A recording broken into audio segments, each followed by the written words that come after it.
नमस्कार, कल 24 मा स्वागत छ। म वीरेन्द्र जैरो। केही सोनाम धन्यहरूले बनाएको जातभातको विषय यो देशमा अझै पनि जरो गाडेर बसेको छ। संविधानले नै पुरुष र नारी मात्र चिनेको यो देशमा उच्च नीचको व्यवहार भने जस्ताको त्यस्तै छ। तथाकथित दलित भनेर हेपिएकाहरूले अझै पनि धेरैको दैलो समेत टेक्न पाउँदैनन्। मन्दिरको दैलो उनीहरूका लागि बल्ल बल्ल खुल्यो, तर त्यहाँभित्र पनि भगवान ढोक्दा सुनपानी छर्केर उनीहरूको अपमान गर्ने चलन अझै हटेको छैन। भगवानको अगाडि नै यस्तो दुर्व्यवहार भोग्दै आएका दलित भनिएकाहरूले समाजको पाइला पाइलामा अपमानको घुटको पिउन विवस्छन्।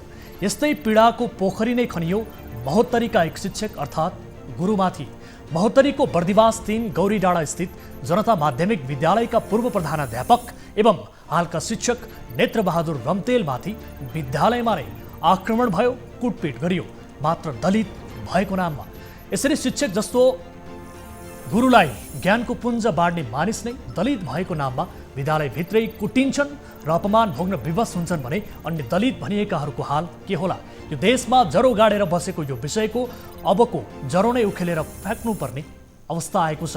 आजको संस्करणमा यस सम्बन्धीको विशेष रिपोर्ट देखाउनेछौँ। मालपोत कार्यालय सेवाग्राहीको सबैभन्दा बढी भिड हुने सरकारी निकाय हो। हरेक दिन सयौं सेवाग्राही मालपोत कार्यालय टेक्ने गर्छन्, तर त्यहाँ पुग्दा उनीहरूले जुन शास्ति भोग्नुपर्छ त्यसले सरकारको सुशासनको नारालाई गिज्जाइरहेको भान हुन्छ। ढिलासुस्ती र भ्रष्टाचार मालपोत कार्यालयका कर्मचारीको परिचित पक्ष नै हो। दाम नचढाई मरे काम हुँदैन मालपोत कार्यालयमा। त्यसमाथि बिचौलियाको बिगबिगी र उपस्थितिले उनीहरूको तत्काल हुने काम पनि महिनौँ झुलाइन्छ। महिनौसम्म काम नै बन्दैन। बाँकीको मालपोत कार्यालय पनि यही नाम र काममा बदनाम बन्दै गएको छ। यस सम्बन्धीको विशेष रिपोर्ट पनि आजको संस्करणमा पेश गर्नेछौँ।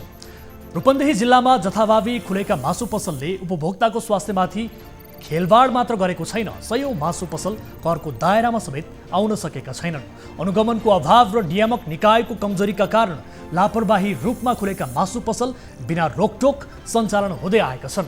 रूपन्देहीमा करिब 2400 मासु व्यवसायी छन्, तर तीमध्ये 1070 मासु व्यवसायी सङ्घमा दर्ता भएर सञ्चालन भइरहेका छन्। 1300 बढी व्यवसायी सङ्घमा दर्ता नै छैनन्।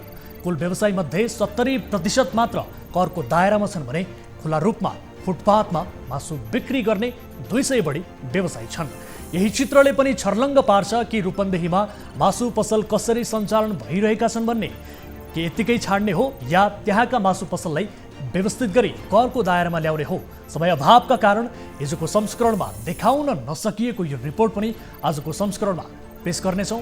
यस अलावा तपाईँ दर्शकहरूसँगको प्रत्यक्ष कुराकानीमा हामी जोडिनेछौँ।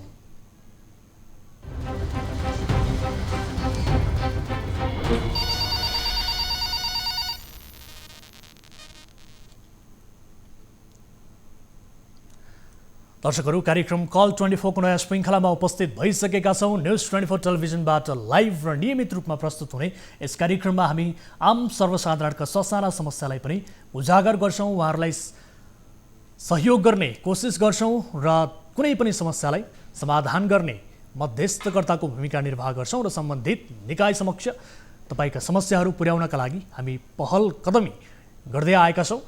कुनै आपद विपदमा पर्नु भएको छ, कुनै जिज्ञासाहरू छन् भने तपाईँले हामीलाई सम्पर्क गर्न सक्नुहुन्छ। कार्यक्रममा हामीलाई सम्पर्क गर्ने माध्यम यति बेला खुला गरिसकेका छौँ। टोल फ्री नम्बर 1660112424, एन्सेल नम्बर 9805072424 र भाइबर नम्बर 9884011037 मा तपाईँले कल गरेर कार्यक्रममा प्रत्यक्ष रूपमा आफ्ना गुनासाहरू समस्याबारे बताउन सक्नुहुन्छ र तपाईँको गुनासोका आधारमा हामी सम्बन्धित निकाय समक्ष त्यसको समाधानका लागि उहाँहरूलाई प्रश्न गर्नेछौँ, घचघचाउनेछौँ र तपाईँ स्वयंले पनि आफ्ना प्रश्नहरू सम्बन्धित व्यक्तिहरू, सम्बन्धित निकायका पदाधिकारीहरू समक्ष कार्यक्रम मार्फत राख्न सक्नुहुन्छ। र यदि इन्टरनेटको पहुँचमा हुनुहुन्छ भने तपाईँ हामीलाई भाइबर र वाट्सएप मार्फत जोडिएर आफ्ना गुनासोहरू राख्न सक्नुहुन्छ।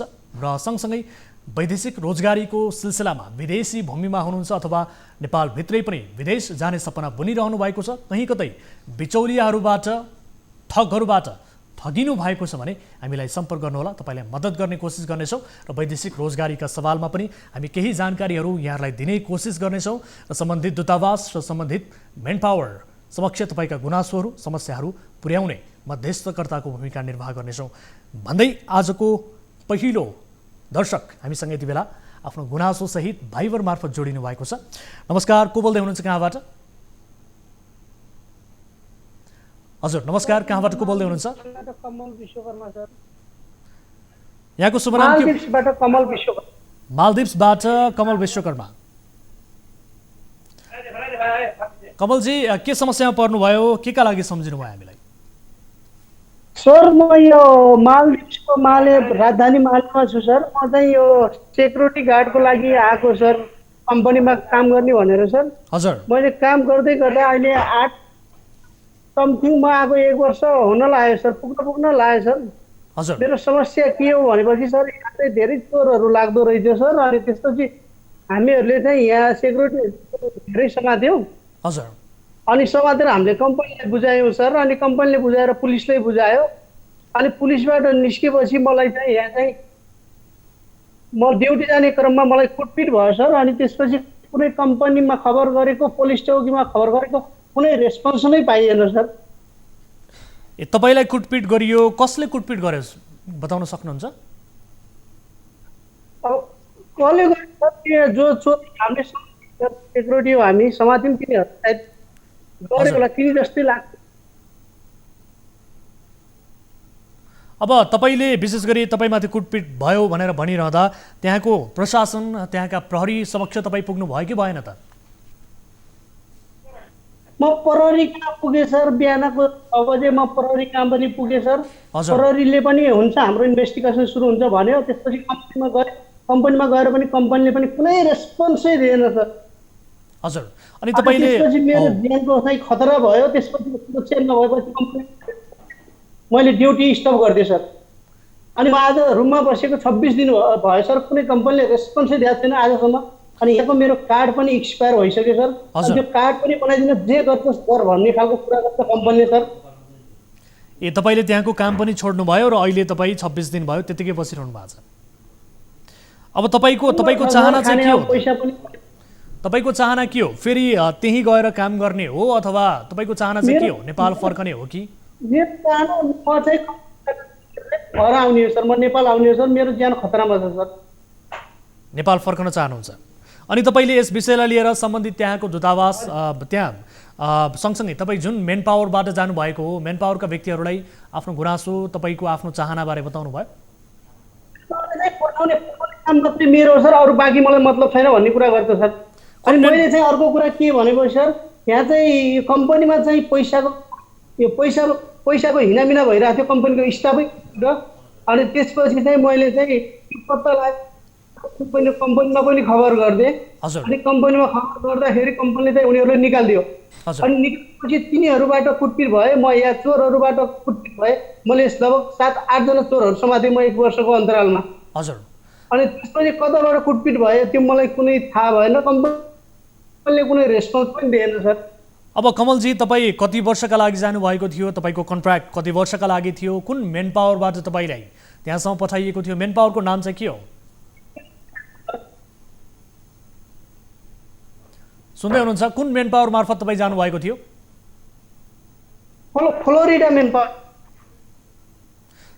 सम्बन्धित व्यक्तिको नम्बर छ तपाईँसँग? सम्बन्धित व्यक्ति को हुनुहुन्छ? सम्बन्धित व्यक्ति को हुनुहुन्छ? उहाँको नम्बर दिन सक्नुहुन्छ? नाम के हो? मुकेश आचार्य, लाजिमपाट मेन पावर। मुकेश आचार्य। मुकेश आचार्य, फ्लोरिडा मेन पावर। हस्, उहाँलाई हामी सम्पर्क गर्ने कोसिस गरिरहेका छौँ। विशेष गरी हाम्रो टिमका साथीहरूलाई तपाईँले नम्बर पठाउनु भएको रहेछ। तपाईँ नआत्तिनुहोस्, तपाईँको सुरक्षाको लागि विशेष गरी त्यहाँको दूतावास, प्रहरी प्रशासन समक्ष हामी पनि कोसिस गर्छौँ। हजुर।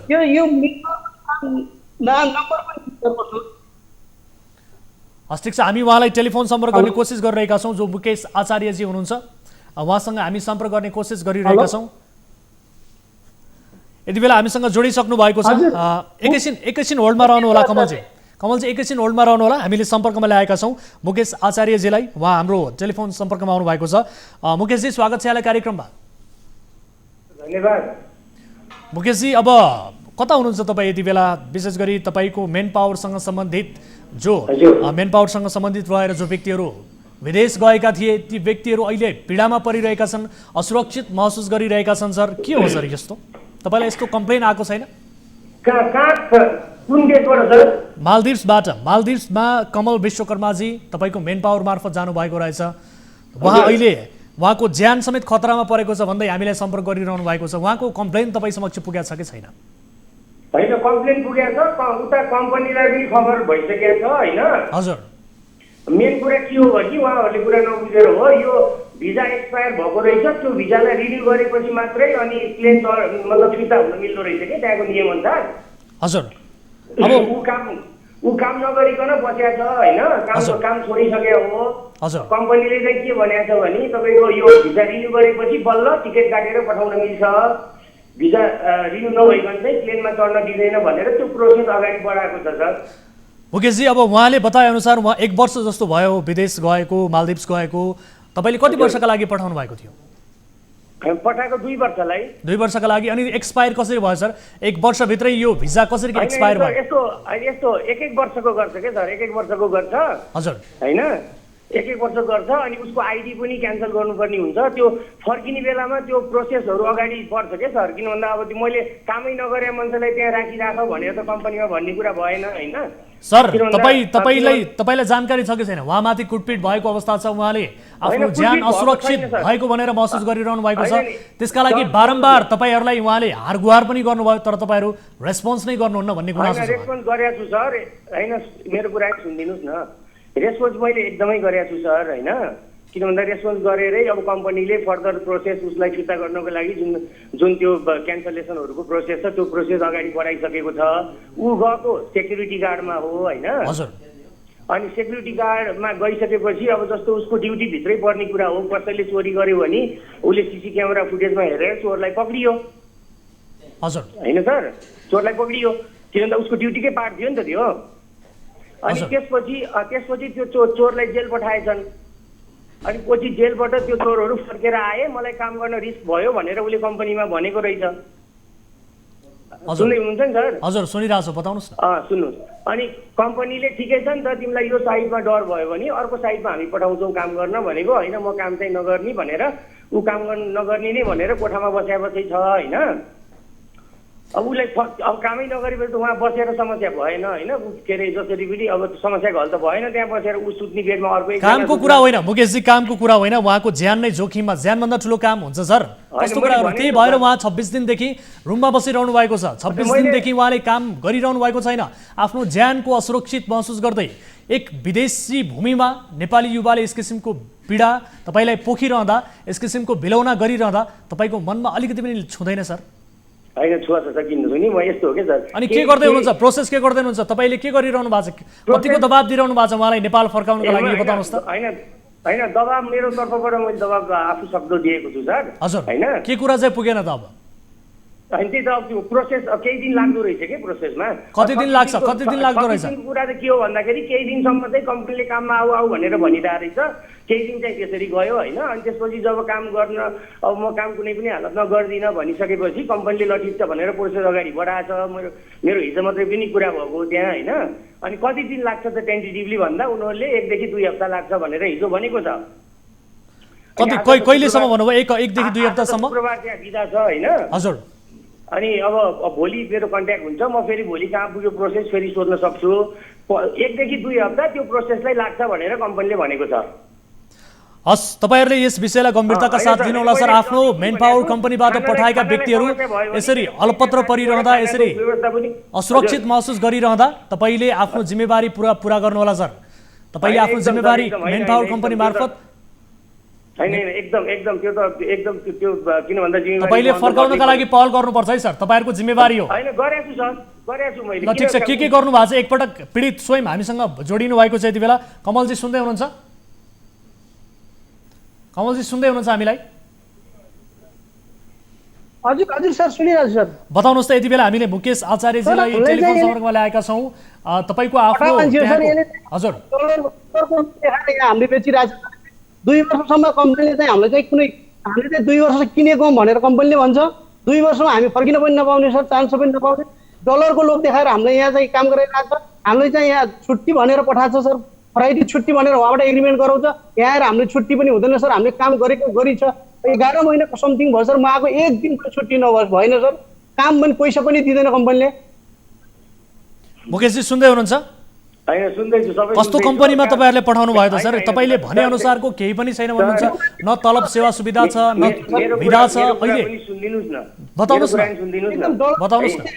होइन मैले भन्नु खोजेको अब केही काम अरूले पनि गरेछ काम गराएपछि होइन उसले भनेको होइन उहाँले भनेको कुरा के हो भन्दाखेरि मैले भन्दैछु हजुरलाई, कोभिड भन्दा पहिला गएको हो। कोभिड भन्दा पहिला चाहिँ के भन्दाखेरि त्यो $300 को दरले चाहिँ डलरको हिसाबले स्यालेरी दिने चाहिँ प्रावधान थियो। यो कोभिडमा डलर सर्टेज यताउता समस्या भएको भएर उनीहरूले त्यहाँको लोकल रुपियाँ उनीहरूको आफ्नो पैसामा तलब दिन थाले, डलरको इक्विभ्यालेन्ट गरेर। त्यसमा केही पैसा चाहिँ अलिकति फरक पर्दो रहेछ, त्यो चाहिँ अरूबाट पनि सुन्नमा आएको थियो, धेरै होइन, केही पैसा फरक पर्दो रहेछ। तर बिदाको दिनमा काम गराएर पैसा नदिने भन्ने चाहिँ हुँदैन, त्यो अरूले पाएकै छन्। अब उसले के हिसाबले पाएको छैन त्यो त मैले बुझ्न सकिनँ। बुझ्नु पर्यो नि त सर, तपाईँले बुझ्नु पर्यो के कारणले। अरू सबैले पाइरहेको छ, तपाईँले बुझ्नुपर्छ, तपाईँले एकैछिन रोक्नु होला। मैले 1,30,000 बुझाएर आएको सर, त्यसको बाउलै। मुकेशजी सुन्दै हुनुहुन्छ? तपाईँहरूले विदेश पठाउने जिम्मेवारी मात्र नलिनुहोस् सर, विदेश पठाएसँगै त्यहाँ कम्पनीले सही तरिकाले काम दिइरहेको छ कि छैन, भनेअनुसारको सेवा सुविधा दिएको छ कि छैन, उहाँहरूले कसरी काम गरिरहनु भएको छ, उहाँहरूको अवस्था के छ, सुरक्षाको अवस्था के छ, यसबारे तपाईँहरूको बुझ्ने यसबारे बुझ्ने तपाईँहरूको जिम्मेवारीभित्र पर्दैन सर? पर्छ एकदम। अनि खै त तपाईँले आफ्नो जिम्मेवारी पुरा गर्नुभयो? बुझेको पनि छ सर, बुझेको पनि छ सर। यो कोभिडको बेलामा अब कोभिड सुरु हुने बेलामा गएको हो यो भाइ चाहिँ होइन। अनि बिचमा अलिकति कोभिडको बेलामा अलिकति हुन्छ नि केही चिजहरू फरक पर्यो होला, जस्तो डलरमा दिने भनेको त्यहाँ कन्भर्ट गरेर त्यहाँको दियो होइन। आश्वासन दिइरहेको छ, 1 हप्ता भनेको छ, 10 दिन भनेको छ, त्यसपछि तपाईँले त निरन्तर झुलाइरहनु भएको छ सर उहाँलाई। होइन ठिकै छ, अब होइन मैले तर्फबाट गरिरहेको सर, म आज फ्राइडे भयो। हस् अब यो धेरै अलिकति निष्कर्षमा आऊ मुकेशजी, निष्कर्षमा आऊ। अब उहाँलाई कहिलेसम्म तपाईँ नेपाल फर्काउनका लागि तपाईँ सक्नुहुन्छ यो बताउनुहोस्। हिजो मेरो कम्पनीसँग कुरा भए अनुसार 2 देखि 3 हप्ताको प्रोसेस लाग्छ भनेको छ। 1 देखि 2 हप्ता। 3 हप्ता फेरि लाग्छ भनेपछि 3 हप्तासम्म वा 1 महिना 1 देखि 2 हप्ताको प्रोसेसको टाइमिङ लाग्छ भनेको छ के। त्यति बेलासम्म उहाँ लुकेरै बस्नुपर्ने हो नि त? लुकेर बस्नु पर्ने होइन, कोठामै बसेको छ नि, लुक्नु पर्ने के भयो? कोठाभित्रै बस्नु भएको छ, ज्यानको असुरक्षाको चिन्ता छ उहाँलाई। होइन त्यही त, ऊ बाहिर निक्लेको छैन। कम्पनीले चाहिँ भन्नु चाहिँ के भनेको छ भने काम गर्यो भने हामी अर्को साइडमा पनि पठाइदिन्छौँ होइन। अब उसलाई त्यो रिस्क नहुने ठाउँमा पठाइदिन्छौँ, हामी कम्पनी जिम्मेवारी लिन्छौँ। त्यसको अब कहिलेकाहीँ अब चोर पक्रिने काम त सेक्युरिटी गार्डभित्रै पर्ने कुरा भयो होइन। अब परिसकेपछि ल ठिकै छ, तिमीलाई यो साइडमा डर भयो, रिस्क छ भने हामी अर्को साइडमा पठाउँछौँ भनेको रहेछ।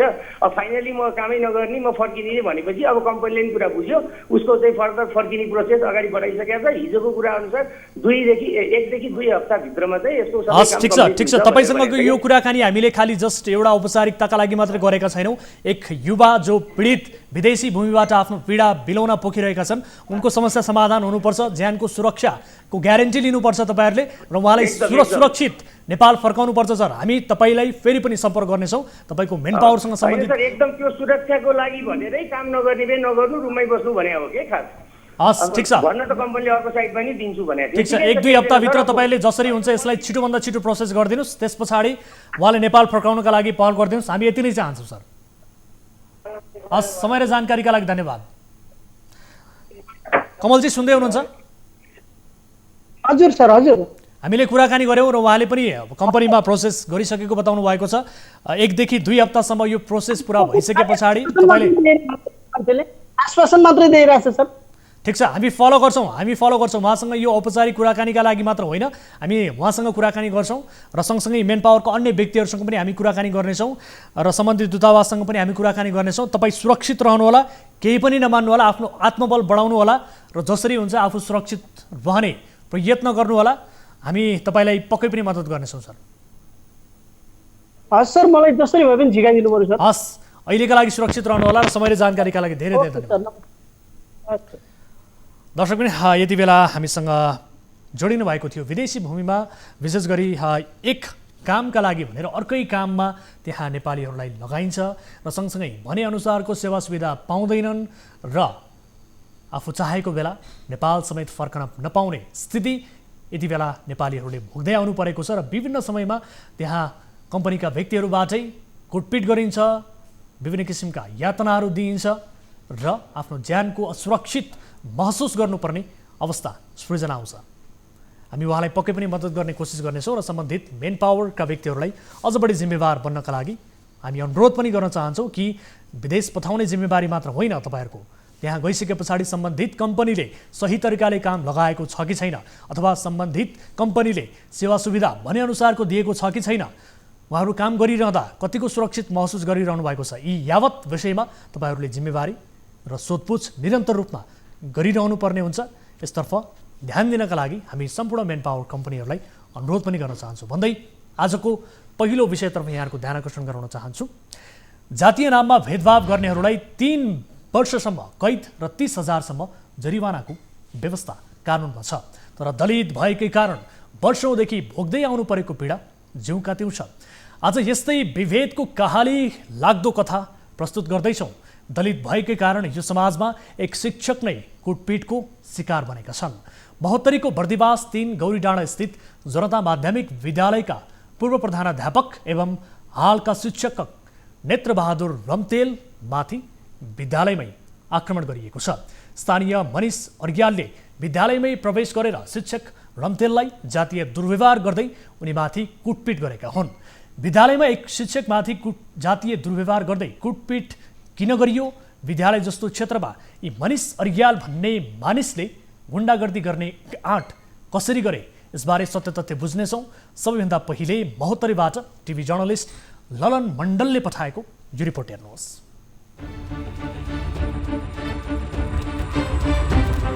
विद्यालयमा गुण्डागर्दी गर्न कसरी आउँछ मानिसहरूलाई, त्यसमाथि कानुन त बन्देज जातीय विभेदको नाममा। कानुनले जातीय भेदभावलाई दण्डनीय मानेको छ, तर महोत्तरीको एक विद्यालयमा शिक्षकमाथि दलित भएकै कारण कुटपिट गरिएको घटनाले कानुनको धज्जी उडाएको छ। महोत्तरीको बर्दिवास 3 गौरीडाँडा स्थित जनता माध्यमिक विद्यालयका पूर्व प्रधानाध्यापक एवं हालका शिक्षक नेत्रबहादुर रम्तेलमाथि विद्यालयमै कुटपिट गरिएको छ। स्थानीय मनिष अर्यालले दलितको छोरो हेडमास्टर बनेर धाक जमाएको भन्दै आफूमाथि ढुङ्गा प्रहार गरी कुटपिट गरेको पीडित शिक्षक रम्तेलको भनाइ छ। जातीय दुर्व्यवहार गर्दै गाली गलौज गरेपछि पीडित शिक्षकले किन यस्तो भनेको भन्दै प्रश्न गरेपछि मनिष अर्यालले विद्यालयमै उनीमाथि आक्रमण गरे। उनले शिक्षक रम्तेलमाथि टाउकोमा मुक्का प्रहार गर्दै शरीरमा लगाएको गन्जी, सर्ट र कोट च्यातिदिएका छन्। यति मात्र होइन, शिक्षकमाथि भइरहेको आक्रमण रोक्ने प्रयास गर्दा पनि आरोपीले निरन्तर ढुङ्गा प्रहार गरिरहे। मलाई यहाँनिर एक फाइट हेरेका त्यसपछि गएर अनि मलाई यहाँ झ्याप पारेर पक्रेर यो तान्यो, यहाँ यो मेरो यो भएको छ, यो यस्तो हो। त्यसपछि मेरो यो गन्जी यो यसरी च्यातिदिएछ यहाँ, अनि यो मेरो कोट चाहिँ यस्तो भएको छ अहिले भएको छ। अनि त्यसपछि मलाई चाहिँ अब त्यहाँ थुप्रै मान्छेहरू हुनुहुन्थ्यो होइन, अभिभावकहरू पनि हुनुहुन्थ्यो, विद्यालयका त्यो शिक्षक साथीहरू सबै हुनुहुन्छ, त्यहाँ शिक्षक साथीहरू त्यहाँ सबै हुनुहुन्छ। अनि उहाँले चाहिँ के गर्नु भने म भित्र गेटमा हुँदाखेरि त्यत्रो ढुङ्गो लिएर आएर चाहिँ त्यो विद्यार्थी कसले बोकेको छ, त्यो ढुङ्गाले चाहिँ उसले मलाई चाहिँ त्यहाँ टाढाबाट हाने। स्थानीयले विद्यालयबाटै आरोपीलाई नियन्त्रणमा लिएर प्रहरीलाई बुझाएका थिए, तर उनी बाटोमा प्रहरीलाई झुक्क्याएर भागेका थिए। त्यसपछि आरोपीलाई पक्राउ गरी कडा कारबाही गर्नुपर्ने माग गर्दै गाउँलेहरू इलाका प्रहरी कार्यालयमा पुगेका थिए। स्थानीयका अनुसार अराजक गतिविधिमा सक्रिय रहेका मनिष अर्यालले यस होटल व्यवसायीमाथि पनि आक्रमण गरेका थिए। मैले पुलिसको सुरक्षाकर्मीको सही साहबलाई अपराधीलाई पक्रिएर जिम्मा लगाएपछि अनि उहाँले चाहिँ स्कुलको हाताभित्र गएर युनिफर्ममा रहेको टिचरलाई पनि पक्रेर ल्याउनु खोज्नुभयो। मैले चाहिँ उहाँलाई के भने भनेदेखि उहाँ युनिफर्ममा हुनुहुन्छ, उहाँ एउटा टिचर हो, स्कुलको हाताभित्रबाट तपाईँले उहाँलाई नियन्त्रणमा लिन सक्नुहुन्न। विद्यालयका तर्फबाट त्यो टिचरलाई हामीले तपाईँ कतिखेर कुन समयमा हाजिर गराउनु भन्नुहुन्छ त्यतिखेर हामी हाजिर गराउन सक्छौँ। तपाईँ विद्यालयका हाताभित्रबाट टिचरलाई तपाईँले नियन्त्रणमा लिन सक्नुहुन्न। यो अपराधीलाई चाहिँ तपाईँले तुरुन्त नियन्त्रणमा लिनुहोस् भनेर मैले सही साहबलाई पक्रेर उहाँको हातै हात बुझाएको। आरोपीलाई प्रहरीले भगाएको भन्दै प्रहरी कार्यालयमै स्थानीय र विद्यार्थीहरूले 2 दिनदेखि चर्को नाराबाजी गरे। त्यसपछि प्रहरी टोलीले तुरुन्तै पक्राउ गरेका थिए। विद्यालय व्यवस्थापन समितिका अध्यक्ष नरबहादुर खनालले आरोपीमाथि हदैसम्मको कारबाही गर्नुपर्ने माग गरेका छन्। शिक्षक उप भएको कुटपिटको शिक्षक संगठनहरूले कडा विरोध र घोर निन्दा गरेको छ। गुरुबललाई यहाँ स्कुलमा गएर रक्सी सक्सी खाएर हाम्रो यो नेत्र सरलाई कुटेको छ। त्यसै भएर हामीहरूलाई जस्टिस चाहियो। गुरुलाई यो विद्यालयभित्र गएर कुट्न पाइँदैन। यो विद्यालयमा गएर दादागिरी चल्दैन कसैको। अनि स्टुडेन्टको मा कुरा हुनुपर्छ र यो अपराधीलाई सजाय मिल्नुपर्छ। यता घटनाको छानबिन गरेर दोषीलाई कडा कारबाही गरिनुपर्ने माग एकीकृत अखिल नेपाल शिक्षक संगठन प्रदेश 2 ले पनि गरेको छ। विद्यालयका शिक्षकमाथि जुन ढङ्गको दुर्व्यवहार भयो त्यो दुर्व्यवहार हुनु हुँदैन थियो। पहिलो कुरा त्यो भयो। त्यो घटनाले हामी सबै अभिभावकहरू जनप्रतिनिधि सबैलाई मर्माहित बनाएको छ। अब यस्तो घटना भइसकेपछि पहिलो कुरा राज्यले शान्ति सुरक्षाको म्यानेज गर्नुपर्छ। शान्ति सुरक्षाकै प्रक्रिया पनि त्यहाँ प्रहरी गइसकेपछि पनि जुन ढङ्गको व्यवहार भयो त्यसले चाहिँ समुदायमा विद्यार्थीमा सबैमा एउटा उत्तेजित माहौल क्रिएट गर्यो। शिक्षक कुट्ने आरोपी अर्याललाई पक्राउ गरिएको इलाका प्रहरी कार्यालय बर्दिवासका डीएसपी वीरेन्द्र थापाले जानकारी दिएका छन्। टिचरहरूमाथि हातपात भएको कुरो आएको छ। यसमा पक्कै पनि वास्तविक कुरो आउँछ। त्यहाँनिर दुईटै पछि बसिन्छ। उहाँहरूको राय पनि आउला। स्कुलको व्यवस्थापन समिति लगायत त्यहाँका वडा सचिवहरू लगायत सबैबाट केही कुराहरू आउला र अनि यतापट्टि पनि केही कुराहरू आउला। अब गल्ती गरेको छ भने उहाँहरूले कस्तो प्रकारले चाहिँ जाहेरी दिनुहुन्छ, अभद्र व्यवहार दिनुहुन्छ अथवा कसरी कुन तरिकाले चाहिँ जाहेरी दिनुहुन्छ त्यो अनुसार हामी चाहिँ कानुनी प्रक्रिया अघि बढाएर अवश्य कारबाही गर्छौँ। दर्शकहरू, जातीय भेदभाव तथा छुवाछुत कसुर र सजाय ऐन 2068 को पहिलो संशोधन 2075 मा जातीय भेदभाव तथा छुवाछुत गर्नेलाई कसुरको अवस्था अनुसार 1 महिनादेखि 3 वर्षसम्म कैद र 20,000 रुपैयाँदेखि 2 लाख रुपैयाँसम्म जरिवानाका साथै 2 लाख रुपैयाँसम्मको क्षतिपूर्तिको व्यवस्था गर्यो। तर अझै पनि आखिर दलित भएकै कारण कहिलेसम्म पीडा भोग्नुपर्ने हो? मानिसहरूले आफूलाई चेतनशील बताउने यो समाजका मानिसहरूले आफ्नो चेतनाको स्तर कहिले फराकिलो पार्ने? यो प्रश्न सबैको मस्तिष्कमा नपसेसम्म ठुला ठुला भाषणबाजी मात्रै गरेर परिवर्तन सम्भव छैन। एक शिक्षकमाथि यस किसिमको दुर्व्यवहार, दलित भएकै कारण धाक जमाएको भन्दै कुटपिट, यस्तो गर्ने आँट कसरी आयो मानिसलाई? यस विषयमा हामी सत्य तथ्य बुझ्ने कोसिस गरिरहेका छौँ। सबैभन्दा पहिले केही स्थानीयहरूसँग कुराकानी गर्नेछौँ र सँगसँगै विद्यालयका प्रधानाध्यापक जो हुनुहुन्छ दीपक बराल, उहाँसँग पनि हामी कुराकानी गर्नेछौँ। विद्यालय एक शान्ति क्षेत्र हो, तर त्यही शान्ति क्षेत्रभित्र यस किसिमको शिक्षकमाथि कुटपिट गर्ने आँट र यो किसिमको अवस्था कसरी सृजना हुन पुग्यो, यसबारे हामी जानकारी लिने कोसिस गरिरहेका छौँ। र जो अहिले प्रहरीको नियन्त्रणमा छन् यी व्यक्तिलाई कानुनतः जुन जातीय भेदभावमा उल्लेख गरिएको सजाय छ, यो सजाय अनुसार यी व्यक्तिलाई कारबाही हुन्छ या हुँदैन, यस सम्बन्धी प्रश्न पनि हामी गर्नेछौँ। विशेष गरी जिल्ला प्रहरी कार्यालयका डीएसपी वीरेन्द्र थापालाई हामी सम्पर्क गर्ने कोसिस गरि नै रहेका छौँ। जो व्यक्ति छन् गुन्डागर्दी गर्ने, कुटपिट गर्ने मनिष अर्याल, यी व्यक्तिले यसअघि पनि केही होटल व्यवसायीहरूलाई कुटपिट गरेको बारे स्थानीयहरूले हामीलाई जानकारी गराएका छन्। यस किसिमको गुन्डागर्दी उहाँले निरन्तर रूपमा गर्दै आउनु भएको छ र अहिले प्रहरीको फन्दामा परे पनि कहीँ कतै उम्काइने हो कि भन्ने किसिमको शङ्का उपशङ्काहरू पनि सुरु भएको स्थिति छ। यसबारे हामी जानकारी लिने कोसिस गरिरहेका छौँ। हाम्रो टिमका साथीहरू फोन सम्पर्कमा ल्याउने कोसिस गरिरहनु भएको छ। स्वयं पीडित शिक्षकसँग पनि हामी कुराकानी गर्नेछौँ। एक दलित भएकै कारणले गर्दाखेरि ती शिक्षकमाथि कुटपिट गरिएको छ, उनको लगाएको लुगा स्यातिएको अवस्था छ, ढुङ्गा प्रहार गरिएको छ। अन्य स्थानीयहरूले रोक्न खोज्दा पनि निरन्तर रूपमा ती व्यक्तिले ढुङ्गा प्रहार गरिरहे र कुटपिट गरिरहे। यस किसिमको आँट, यस किसिमको गुन्डागर्दी गर्ने व्यक्तिलाई अब कानुनतः सजाय हुन्छ या हुँदैन, यसबारे हामी जानकारी लिने कोसिस गरिरहेका छौँ। यति बेला हामीसँग हुनुहुन्छ स्थानीय प्रमिला ढुङ्गाना, उहाँसँग यसबारे केही वास्तविकता बुझ्ने कोसिस गर्छौँ र त्यस पछाडि अन्य सम्बन्धित निकायसँग प्रश्न गर्नेछौँ। प्रमिलाजी, स्वागत छ यहाँलाई कार्यक्रममा। धन्यवाद हजुर। हजुर, अब यो घटनाको बारेमा बताउनुहोस् न अलिकति विस्तृतमा। हुन त हामीले रिपोर्ट मार्फत प्रस्तुत गऱ्यौँ, विद्यालय एक शान्ति क्षेत्र, त्यसमाथि दलित भएकै कारण धाक जमाएको भन्दै शिक्षकमाथि कुटपिट, यो घटनाको बारेमा अलिकति बताउनुहोस् त। यो घटनाको बारेमा चाहिँ त्यो भाइ झगडा गरिरहेका थियो त्यहाँ, होइन? हजुर। अनि त्यस पछाडि म त्यहाँ पुगिसकेपछि त्यो भाइले बोल्ने नबोल्ने कुराहरू तथा नाम गाली बेइज्जती त्यो सरलाई गरिरहेको छ। सर चाहिँ त्यो एउटा त्यो बल चाहिँ विद्यार्थीहरूले हामीलाई भलिबल दिनु सर भनेर मागे, अनि त्यो भलिबलमा हावा रहेछ। अनि त्यो हावा भर्नको लागि चाहिँ त्यहाँनिर आउनु भएको रहेछ। हावाको त्यो हावा भर्नको लागि त्यो पिनहरू के गर्दै हुनुहुन्थ्यो। ऊ चाहिँ एकदमै त्यो नसाको सुर थियो के थियो, त्यसलाई गाली गरिरहेको थियो, स्कुलको बारेमा गाली गरिरहेको थियो। अनि त्यस पछाडि सहन नसकेर किन गाली गरेको त्यसरी भनेर त्यहाँ सरले कुरा निकालेपछि चाहिँ उसले धुनधानै गाली गर्यो सरलाई चाहिँ धुनधान गाली गर्यो। त्यसपछि उसले हात पनि हाल्यो, पिट्यो पनि।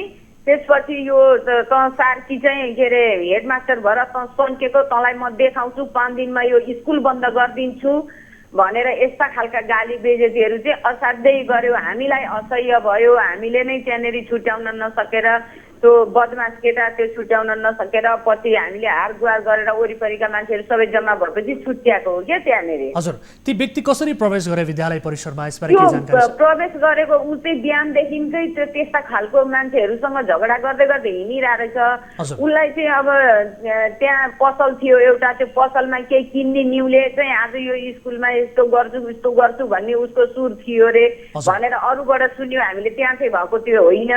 अनि त्यहाँ स्कुलमा सामान किन्नको लागि ऊ आएको, अनि सर पनि त्यो विद्यार्थीलाई त्यो भलिबलमा भर्नको लागि बाहिर निस्केको बेलामा चाहिँ के अरे त्यो गेटमा आउनु भएको बेलामा चाहिँ अनि उहाँलाई देखेपछि चाहिँ जब त्यो सरलाई चाहिँ नेत्र रमदेव सरलाई चाहिँ त्यहाँ देखिसकेपछि चाहिँ ऊ त्यसरी चिडिएको क्या, कराएको त्यसरी। हजुर, अब यसअघि पनि ती जो कुट्ने व्यक्ति हुन् मनिष अर्याल, उहाँले व्यवसायीहरूमाथि केही अन्य व्यक्तिहरूमाथि पनि कुटपिट गरेको भन्ने किसिमको जानकारीहरू आएको छ। हो, त्योभन्दा अगाडि पनि तपाईँको यहाँ एउटा यो मकालु होटेल छ यहाँनिर, अनि त्यहाँबाट उसलाई चाहिँ अन्तबाट रक्सी ल्याएर त्यहाँनिर बसेर खान दिएन हामीलाई यहाँनिर भनेर यो होटेल अहिले बन्द गराइदिन्छु, म निशा शाहको देवर हुँ, म के भन्छ अरे शशिकला दाहालको चाहिँ म भतिजो हुँ भनेर यसरी धाक धम्की लगाउँदै नि रक्सीको बोतलमा हातमा लिने, अन्डाङमा डुङ्गा फुटाउने, कुटपिट धुनधान गरेर तिनलाई एकचोटि सार्वजनिक मुद्दा पनि परिसकेको थियो। हो त्यो चाहिँ अब फैसला भएको नभएको थियो त्यो मलाई थाहा भएन, पर्न त परेको थियो यिनलाई। अब प्रहरी समक्ष जस्तो प्रहरी समक्ष उहाँलाई लगिएको स्थिति छ, नियन्त्रणमा रहेको अवस्था छ। अब प्रहरीले के गरिरहेको छ त यसबारे केही बताउन सकिन्छ? कहीँ कतै उहाँलाई उम्काइने हो कि भन्ने किसिमको शङ्काहरू पनि यति बेला उब्जिएको स्थिति छ, के छ अवस्था बताउनुहोस् त उहाँलाई? शङ्का त उब्जिने नै भयो नि। किन उब्जिने भयो भन्दाखेरि हिजो प्रत्यक्षदर्शी म छु त्यहाँनिर, अनि हामीले सही साफ आउनु भएको थियो यहाँनिर इलाका प्रहरी कार्यालयमा फोन गरियो। त्यसपछि उहाँ इलाका प्रहरी कार्यालयबाट चाहिँ सही साफ आउनु भएको थियो आफै, अनि उहाँको हात समातेर चाहिँ ल यो चाहिँ के अरे यो झगडा गर्ने उहाँहरूलाई चाहिँ लानु पिटाइ खाने उहाँ हो, उहाँ पिट्ने चाहिँ उहाँ हो, उहाँलाई चाहिँ तपाईँले लग्नुहोस् इलाकामा भनेर चाहिँ उहाँको हात समातेर जिम्मा दिएर गाडीमा हालेको मान्छेलाई कताबाट झारेर इलाका प्रहरी कार्यालयमा नपुर्याइकन उहाँले भगाउन सक्नुहुन्छ प्रहरी कार्यालयबाट भन्ने चाहिँ हामीलाई सोच पनि थिएन। उहाँले भगाउनु भएछ, भगाउनु त भयो होला नि। अब त्यहाँनिर जाँदाखेरि मनिष छैन, गाडीमा हालेको मान्छे भागेपछि त त्यो भगाएको सोच्छौँ क्या हामी, किनभने सही साहब आफै हुनुहुन्थ्यो नि त स्वयं। अनि त्यसपछि हामीले चाहिँ सही साहबले भगाएकै भन्ने हामीले बुझ्यौँ। त्यसपछि उहाँ जाँदाखेरि मान्छे नभएपछि पछि यहाँबाट विद्यार्थीहरू गएर हामी सबैजना गएर चाहिँ आन्दोलन गरिसकेपछि त्यहाँनिर चाहिँ नाराबाजी गरिसकेपछि चाहिँ अनि त्यहाँबाट पछि फेरि समातेर ल्याइयो क्या उहाँलाई। हजुर, ठिक छ। यो जानकारीका लागि धन्यवाद। हामी अन्य सम्बन्धित निकायका व्यक्तिहरूसँग कुराकानी गर्नेछौँ। तपाईँलाई यो जानकारीका लागि धेरै धेरै धन्यवाद दिन चाहन्छु। हस्, धन्यवाद। दर्शकहरू, यसरी प्रहरीले नै उहाँलाई भगाउनका लागि मद्दत गरेको भन्ने किसिमको जानकारी उहाँले दिनुभएको अवस्था छ। जो सहीसाफ हुनुहुन्छ उहाँलाई भगाउनका लागि सहयोग गरेको भन्ने किसिमको जानकारी दिनुभएको छ। हामी अन्य सम्बन्धित निकायका व्यक्तिहरूसँग पनि कुराकानी गर्नेछौँ, विशेष गरी स्थानीय सरकारसँग पनि हामी कुराकानी गर्नेछौँ, किनभने अहिले सामुदायिक विद्यालयहरू र सँगसँगै अन्य जति पनि विद्यालयहरू छन् यी विद्यालयहरू स्थानीय सरकार मातहत छन्, निहित छन्, विद्यालय शान्ति क्षेत्र भनेर भनिएको छ। तर विद्यालयमा यस किसिमको अशान्ति, यस किसिमको व्यवहार किन यसबारे हामी जानकारी लिन्छौँ र सँगसँगै संविधानले नै जातीय विभेद गर्न पाइँदैन, जातीय विभेद गर्ने विरुद्ध कानुन कडाभन्दा कडा कानुन गर्नुपर्ने सजाय तोकेको छ।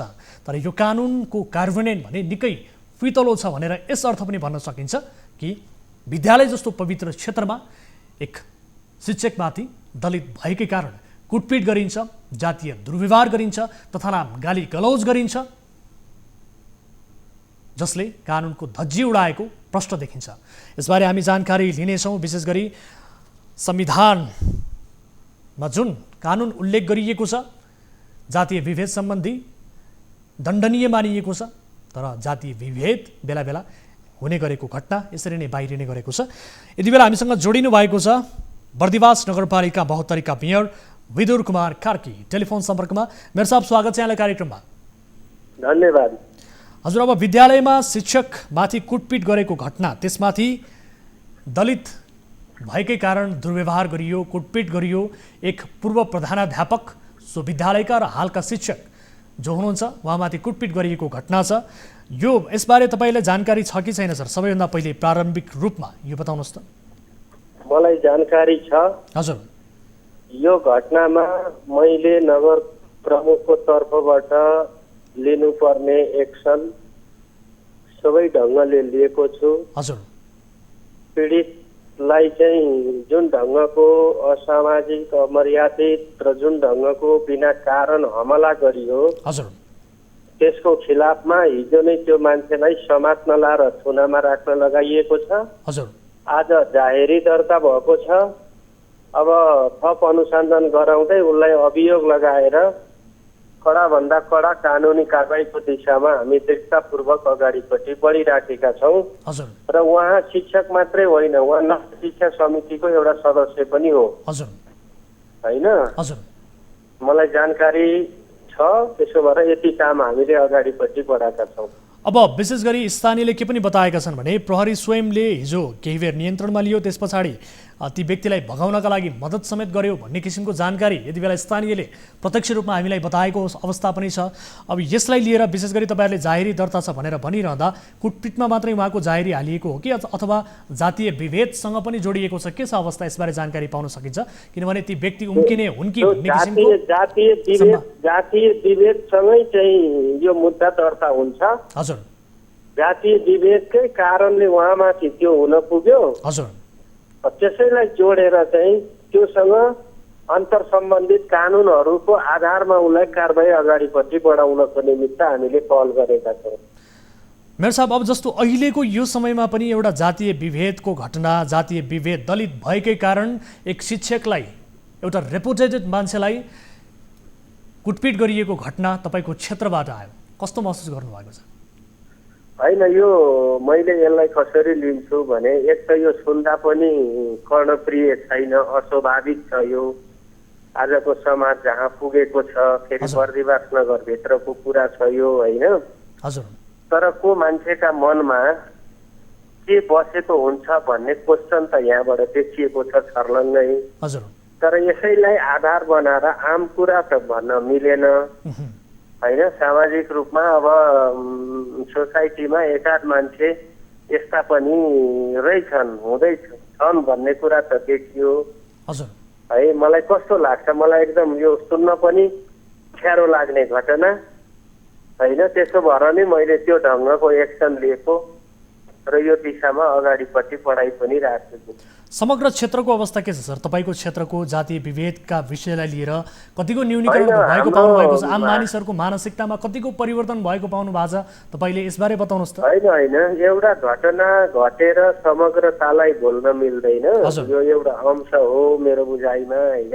हजुर, त्यसो गर्दा यहाँको जो चेतनाको स्तर छ, यहाँका विभिन्न खाले सङ्घर्षहरूले दिएको जुन रापताप छ, होइन, त्यो सबै कुराले हाम्रो नराम्रो होइन त्यस्तो। तर अब घटना घट्यो यो, होइन? एउटा मान्छेले घटना घटायो, बद्री घर जाने। त्यसो भइसकेपछि यसप्रति त दुःख हुनु स्वाभाविक छ। हामी म चाहिँ एकदम दुःखी छु यो घटनाबाट। र अब कानुनी कारबाही ठिक ढङ्गले गराइसकेपछि सबैले शिक्षा लिने पनि हुन्छ होला त्यहीँबाट।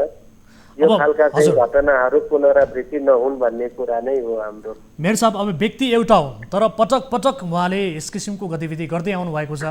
यसअघि पनि केही होटल व्यवसायीहरूमाथि कुटपिट गरेको बारे जानकारी प्राप्त भएको छ। उहाँको गतिविधि त निरन्तर छ सर, उहाँलाई रोक्नका लागि हजुर यो चाहिँ पटकै भित्र पनि पर्छन् होइन?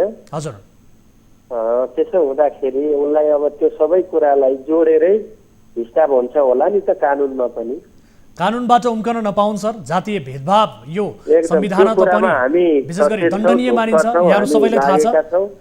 यसले विशेष गरी समग्र क्षेत्रको पनि एक किसिमको साख गिराउने काम कहीँ कतैबाट भएको हामीले महसुस गरेका छौँ सर तपाईँको क्षेत्रको। किनभने एक शिक्षकमाथि एउटा भनौँ न विद्यालयका पूर्व प्रधानाध्यापक र हालका शिक्षक एउटा एक किसिमको एउटा रेपुटेटेड मान्छेमाथि नै यस किसिमको पढे लेखेका व्यक्तिमाथि नै जातीय विभेद हुन्छ भने अन्य व्यक्तिहरूको अवस्था कस्तो होला सर? यो अत्यन्त दुःखदायी विषय, अत्यन्त सहनै नसकिने विषय। यसतर्फ गम्भीर हुनु होला र यी दोषीलाई कडाभन्दा कडा कारबाही गर्नका लागि तपाईँले आफ्नो तर्फबाट हर सम्भव कोसिस गर्नु होला, कुनै कसर बाँकी नराख्नु होला सर। कुनै कसर बाँकी राखिँदैन यो कारबाही गर्नको लागि, र यसले चाहिँ अरू थप घटनाहरू पनि नघटुन् त्यो दिशामा पनि हामी सचेत छौँ। हस् मेयर साहब, समय र जानकारीका लागि यहाँलाई धेरै धेरै धन्यवाद। हस्, थ्याङ्क यू। दर्शकहरू, अहिले सामुदायिक विद्यालय अथवा अन्य विद्यालयहरू जति पनि छन् ती विद्यालयहरू सबै स्थानीय सरकार निहित छन् र विद्यालय जस्तो शान्ति क्षेत्रमा एक शिक्षकमाथि दलित भएकै कारण धाक जमाएको भन्दै विभिन्न तथानाम गाली गर्दै कुटपिट गरिनु अत्यन्त सहन नसकिने विषय हो, यसलाई स्वीकार्न नसकिने विषय हो। त्यसकारण हामीले स्थानीय सरकारको ध्यान आकर्षण गरायौँ र स्थानीय सरकारका जो मेयर हुनुहुन्छ उहाँले पनि बताएअनुसार कडाभन्दा कडा कारबाही गर्नका लागि हामी आफ्नो तर्फबाट हरसम्भव कोसिस गर्नेछौँ कारबाही गराउनका लागि, र जाहेरी समेत दर्ता भइसकेको उहाँले बताउनु भएको छ। यस विषयलाई लिएर हामी आगामी कार्यक्रममा यसको फर्दर अपडेट पनि आम दर्शकहरूलाई केही दिने प्रयास पक्कै पनि गर्नेछौँ। र दर्शकहरू, अब भने हिजोको कार्यक्रममा हामीले एउटा महत्त्वपूर्ण विषय उजागर गरेका थियौँ। विशेष गरी सिराहाको एक विद्यालयमा, सामुदायिक विद्यालयमा प्रधानाध्यापकले व्यापक रूपमा अनियमितता गरेको, भ्रष्टाचार गरेको विषय हामीले रिपोर्ट प्रसारण गरेका थियौँ। सिराहाको जनता माध्यमिक विद्यालय भ्रष्टाचारको अखडा बनेको हामीले रिपोर्ट प्रसारण गरेका थियौँ र प्रधानाध्यापकले कुन कुन शीर्षकमा भ्रष्टाचार गरेका छन् भन्ने फेहरिस्त पनि हामीले रिपोर्ट मार्फत देखाएका थियौँ र प्रत्यक्ष रूपमा उहाँसँग कुराकानी गरेका पनि थियौँ र सँगसँगै स्थानीयसँग पनि कुराकानी गरेका थियौँ। र प्रधानाध्यापक जो हुनुहुन्छ उहाँसँग कुराकानी गरिरहँदा उहाँले हामीलाई एक प्रकारको चुनौती समेत दिनुभएको स्थिति थियो कि भोलिको 10 बजेसम्म आफूमाथि लागेका आरोपहरू, भोलि अर्थात् आज बिहान 10 बजेसम्म उहाँले आफूमाथि लागेका जति पनि आरोपहरू छन्, जति पनि आरोप लागेका छन् त्यसको स्पष्टीकरण, खण्डीकरण गर्ने बताउनु भएको थियो र सँगसँगै यसबारे छर्लङ्ग पार्ने बताउनु भएको थियो, जहाँ स्थानीयहरूलाई राखेर, पत्रकारहरूलाई राखेर आफूले यसबारे म सही छु, मैले गलत गरेको छैन, मेरो नियत सफा छ भन्ने हिसाबले आफ्नो स्पष्टीकरण दिन्छु भनेर बताउनु भएको थियो। यति बेला हाम्रा टिभी जर्नलिस्ट त्यही क्षेत्रमा हुनुहुन्छ, जनता माध्यमिक विद्यालय परिसरमा हाम्रा टिभी जर्नलिस्ट दिलीप सहनी हुनुहुन्छ। हामीसँग टेलिफोन सम्पर्क मार्फत यति बेला जोडिनु भएको छ। त्यहाँको अवस्था के रह्यो यसबारे समग्र जानकारी लिनेछौँ। दिलीप, सुन्दै हुनुहुन्छ मलाई? वीरेन्द्र, सुन्दैछु हजुर, सुन्दैछु। आज बिहान 10 बजेसम्म जुन प्रधानाध्यापकको च्यालेन्ज थियो, के गर्नुभयो उहाँले? वीरेन्द्र, जसरी हिजो हामीले समाचार यो सिराहाको सखुवानन्द कर्कटी गाउँपालिका वडा नम्बर 1 मौवाहीका विद्यालय श्री जनता माध्यमिक नमुना विद्यालयको हामीले जुन तरिकाले अनियमितताबारे समाचार सम्प्रेषण गरेका थियौँ र प्रले स्वयं आफै भोलि यो विषयमा हामीले छर्लङ्गै लागेका आरोपहरू यो सबै जनतालाई, यहाँका स्थानीयवासीहरूलाई बसालेर एक पाइको हिसाब दिएर यहाँहरूको जनता, यहाँका स्थानीयहरूलाई चित्त बुझाउँछु भन्ने कुरा गरिरहनु भएको थियो।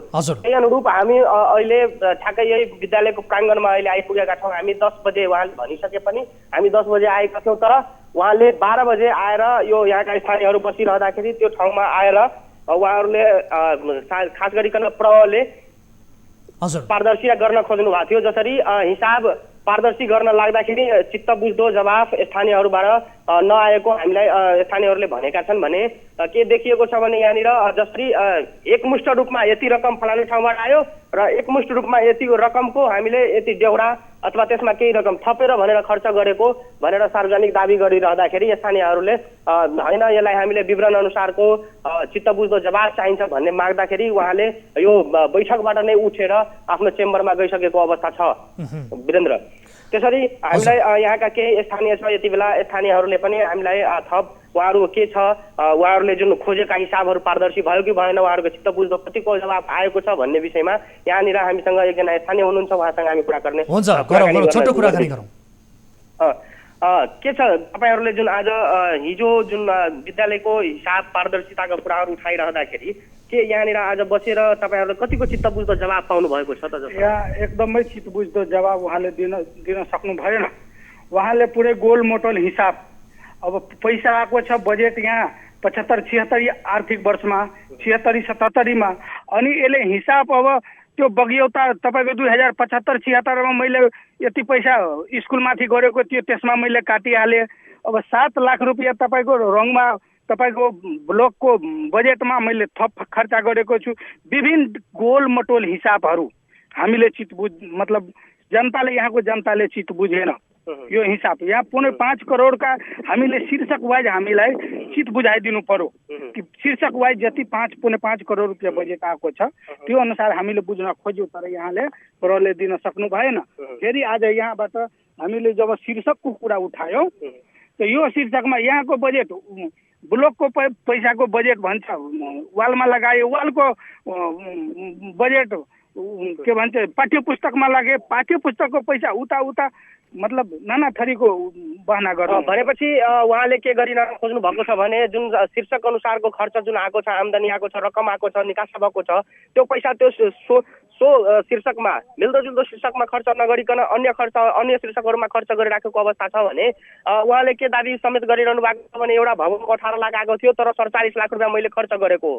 तर यहाँका स्थानीयहरूले के भनिरहनु भएको छ भने उहाँ कुन तरिकाले खर्च गर्नुभयो, तपाईँले त्यो अधिकार कसरी पाउनुभयो, त्यत्रो रकम किन खर्च गर्नुभयो, एउटा समितिको पनि निर्णय नगरिकन त्यो 18 लाखको बजेट 47 लाख रुपियाँ खर्च गर्न तपाईँले कहाँसम्म भ्याउनु भयो र त्यो पाउनुभयो कि भएन, त्यसको पारदर्शी गर्नुहोस् भन्ने कुरा गरिरहँदाखेरि उहाँ अल्मलिनु भएको छ र अन्तिममा उठेर भाग्नु भएको छ भने यहाँ समितिका पनि एकजना हामीसँग स्थानीय हुनुहुन्छ, उहाँले जानकारी गराइरहनु भएको छ। के छ तपाईँहरूले जुन शीर्षक अनुसारको हिसाब मागिरहँदाखेरि के कतिको चित्त बुझ्दो जवाफ आयो त? तपाईँले के लाग्छ तपाईँले उहाँको हिसाबमा? सर अहाँके जे हमरा सबके जे अहाँके के प्रचालन अनुसार अहाँके कहिलेबै बनेने नहि छल अहाँके के मतलब त हमरा सबके त अहाँके स्कूल बनेने छी, अहाँके पहिले से मोह ममता अहाँके ये छाके स्कूल प्रति अहाँके कहि के मतलब तो समाचार सुनि के हम सब अहाँके एकदम इकट्ठा अहाँके आयल छी। अहाँके 10 बजे से अहाँके इंतजार करते करते 12 बजे में अहाँके सर अहाँके एलखिन। अहाँके एला के बाद में अहाँके कहि के मतलब गोट मोल अहाँके हिसाब एके बेर 5 लाख अहाँके एतऽ से आनलिए, 5 लाख खर्च केलिए।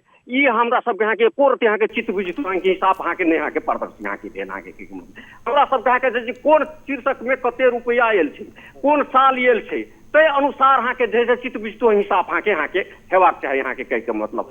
तै दुआरे सर पक्कै पनि वीरेन्द्र जुन तरिकाले उहाँ बताइरहनु भएको छ, अर्का समितिका एकजना सदस्य हुनुहुन्छ समितिका, यो उहाँले के भनिरहनु भएको छ भने जुन तरिकाले 5 रुपियाँ ल्यायो बजेट, जसरी 5 लाख बजेट ल्यायो त्यो बजेटको 5 लाख रुपियाँ ल्यायो अनि 5 लाख खर्चै गरिदिए। तर उहाँहरूको माग के भन्ने त ल 5 लाख ल्याउनु भयो भने कुन शीर्षकमा कति खर्च गर्नुभयो, खर्च विवरण एउटा हामीलाई दिनुहोस् भन्ने कुरा गरिरहँदाखेरि के समेत जानकारी गराउनु भएको छ भने उहाँले समय मागिरहनु भएको छ। पटक पटक उहाँले स्थानीयहरूले के भनिरहनु भएको छ भने तपाईँलाई समय हामी दिन्नौ, समय लामो समय मागिरहनु भएको छ, फेरि पनि हामी तयारी हुनलाई, जबकि हामीलाई हिजो के दाबी समेत गर्नुभयो भने 10 बजे आउनुहोस्, एक पाइको हिसाब हामी त्यहाँनिर पारदर्शी गर्छौँ भन्ने कुरा। तर अब आएर उहाँले के भनिरहनु भएको छ भने हामीलाई समय दिनुहोस्, हामी त्यही अनुसारको अब तयारी हुन्छौँ भन्ने कुरा गरिरहनु भएको छ। के छ तपाईँहरूले पहिला पनि समय पाउनु भएको थियो अनि के छ यो समय उहाँले दिँदा के भन्नुभएको? हजुर, उसले त धेरै समय लियो, पहिला पनि एकचोटि समय लिएको थियो तर त्यो सार्वजनिक गर्न सकेन। अहिले पनि सार्वजनिक गरिरहेछ, त्यो जस्तै 72 लाख आयो, 47 लाख आयो, योमा गयो, यस्तो यो हिसाब भयो, यो त हिसाब भएन नि। हामीलाई त दिनु पर्यो रोड कति आयो, सिमेन्ट कति आयो, कुन शीर्षकमा कति बजेट आयो, त्यो काम क्लियरली गर्नु पर्यो नि। ठिक छ दिलीप, हामीले बुझ्यौँ। विशेष गरी हामीले गाउँपालिका अध्यक्ष जो हुनुहुन्छ उहाँलाई पनि आग्रह गरेका थियौँ, उहाँको उपस्थिति रहेको थियो कि थिएन? वीरेन्द्र, पक्कै पनि गाउँपालिकाको अध्यक्षजीको उपस्थिति यहाँनिर देखिएको छैन, उहाँ आउन सक्नुहुन्न भनेर कुरा हामीले पाएका छौँ। तर यहाँ कतै पनि यो प्राङ्गणभित्र यो विद्यालयको पृष्ठभूमिमा हामीले उहाँलाई उपस्थिति कहीँ देखेको छैनौँ। र अर्को कुरा यसैमा थप्ने हो भनेदेखि के छ भने उहाँको जुन एउटा सबभन्दा महत्त्वपूर्ण कुरा के ल्याएको छ भने जुन शीर्षक जुन 75-76 आर्थिक वर्षको भवन थियो सर, तर त्यो आर्थिक वर्षमा हामीले पक्कै पनि वास्तवमा खर्च गर्न नसकेर हालसम्म निर्माण गरेको दिलीप एकैछिन होल्डमा रहनु होला, एकैछिन होल्डमा रहनु होला। यति बेला हामीले सम्पर्कमा ल्याएका छौँ विद्यालयका प्रधानाध्यापक जो हुनुहुन्छ उहाँलाई हामीले सम्पर्कमा ल्याएका छौँ, रामप्रति यादव, उहाँ सम्पर्कमा आउनु भएको छ। यादव सर स्वागत छ यहाँलाई कार्यक्रममा। यादव सर स्वागत छ यहाँलाई कार्यक्रममा। यादव सर स्वागत छ यहाँलाई कार्यक्रममा, सुन्दै हुनुहुन्छ? दर्शकहरू यति बेला हामीसँग विद्यालयका प्रधानाध्यापक जो हुनुहुन्छ जनता नमुना माध्यमिक विद्यालयका प्रधानाध्यापक जसमाथि यस किसिमको आरोप लागेको छ र उहाँले आजको 10 बजेदेखि यसबारे प्रष्ट रूपमा स्थानीय नागरिकलाई जानकारी दिने बताउनु भएको थियो। रामप्रति यादव हामीसँग जोडिनु भएको छ। रामप्रति यादव, यादव सर स्वागत छ यहाँलाई कार्यक्रममा। यादव सर सुन्दै हुनुहुन्छ हामीलाई? दर्शकहरू उहाँसँग टेलिफोन सम्पर्क यति बेला संवाद हुन सकेन।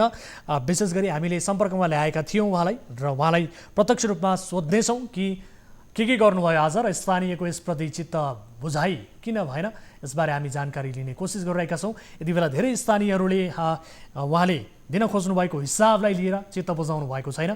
हामीले प्रत्यक्ष रूपमा हाम्रा टिभी जर्नलिस्ट जो दिलीप सहनी हुनुहुन्छ उहाँ मार्फत जानकारी पायौँ र हुन त हामीले भिडियो मार्फत नै भाइबर मार्फत नै उहाँसँग यसबारे जानकारी लिने कोसिस गरिरहेका थियौँ, तर इन्टरनेटको पहुँचमा अलिकति सो क्षेत्र नपरेका कारणले हामीले टेलिफोन सम्पर्क मार्फत हाम्रा टिभी जर्नलिस्ट मार्फत जानकारी लियौँ र हाम्रा टिभी जर्नलिस्ट दिलीप सहनीले त्यहाँ उपस्थित जतिजना हुनुहुन्छ यति बेला उपस्थित रहनुभएका जो स्थानीयहरू छन् उहाँहरूको आवाज प्रतिक्रिया पनि सुनाउनु भएको छ। र यति बेला फेरि पनि हामीसँग जोडिनु भएको छ रामप्रीत यादव प्रधानाध्यापक। यादव सर स्वागत छ यहाँलाई कार्यक्रममा। उहाँसँग फेरि पनि हाम्रो सम्पर्क हुन सकेन। यद्यपि यस विषयलाई हामी विस्तृतमा रिपोर्ट मार्फत आम दर्शक महानुभावहरू समक्ष प्रस्तुत गर्ने नै छौँ र यसको सत्य तथ्य आम दर्शकहरूलाई देखाउनेछौँ। स्थानीयहरूले जो उपस्थित त्यहाँ भएका थिए ती नागरिकहरूले उहाँले दिन खोज्नु भएको हिसाब र देखाउन खोज्नु भएको पारदर्शिताप्रति चित्त बुझाउनु भएको छैन। र सँगसँगै हिजोको कार्यक्रममा हामीले स्थानीय सरकारका प्रतिनिधि जो गाउँपालिका अध्यक्ष हुनुहुन्छ उहाँलाई पनि त्यहाँ उपस्थित भइदिनका लागि अनुरोध गरेका थियौँ र उहाँले लाइभ कार्यक्रममै त्यहाँ आफू पक्कै पनि 10 बजे उपस्थित हुने प्रतिबद्धता व्यक्त गर्नुभएको थियो र हाम्रा टिभी जर्नलिस्टले दिएको जानकारी अनुसार अहिले त्यहाँ गाउँपालिका अध्यक्षको उपस्थिति देखिएको छैन। स्थानीय सरकारका कोही पनि प्रतिनिधि त्यहाँ उपस्थित छैनन्। यो अत्यन्त गम्भीर विषय हो, हामीले ध्यानाकर्षण गराएका थियौँ र यति बेला फेरि पनि प्रधानाध्यापकज्यू हाम्रो टेलिफोन सम्पर्कमा जोडिनु भएको छ। यादव सर स्वागत छ यहाँलाई कार्यक्रममा। यादव सर सुन्दै हुनुहुन्छ मलाई? आवाजै सुनिएन राम्रोसँग। अहिले सुन्दै हुनुहुन्छ मलाई? छैन, सुनिएन। हजुर के गर्नुभयो बताउनुहोस् त? आज 10 बजेसम्म 10 बजे पछाडि आवाजै सुनिएन, तपाईँको आवाजै सुनिएन। तपाईँले सुनेर पनि नसुने चाहिँ गरिरहनु भएको छ हो? होइन आवाजै सुने, राम्रोसँग गर्नुहोस् त फेरि। तपाईँले बगैँदा आवाज सुनिरहनु भएको छ सर, मेरो कुराको उत्तर दिइरहनु भएको छ।